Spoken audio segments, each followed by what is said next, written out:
Welcome to our tutorial about the Lip and Groove tool. Let's begin with a sketch.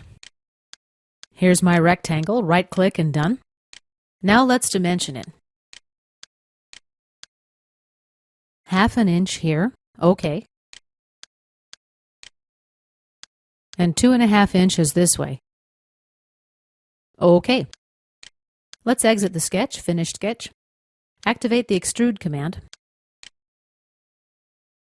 Let's set our distance to 2.5 inches. OK. Let's just pull extrusion 1 into our screen. OK, now let's apply the shell command. The thickness is preset for us at 1/10 of an inch. Remove faces. Let's select this face and click OK. Now let's apply a fillet.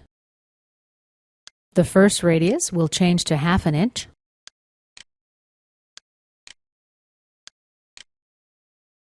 We'll apply it on all 4 corners.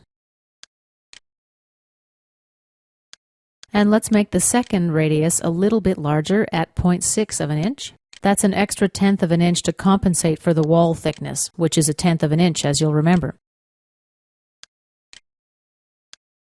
Last one, OK. Now let's right-click on the ribbon and select Panels. We're going to need the Plastic Parts panel. That's where the Lip tool's at. Here it is.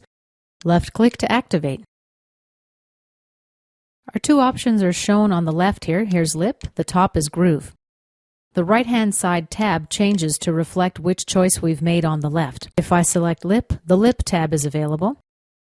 And when I select the Groove option, the Groove tab appears. Let's work with Groove first. First thing to do is select the path edges.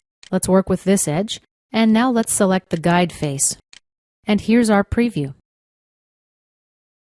The parameters on the Groove panel are fairly self-explanatory. We can specify the clearance, the draft angle, the height of the groove, and the blue dot here represents the path that we selected on the Shape tab. When we're finished, we click OK.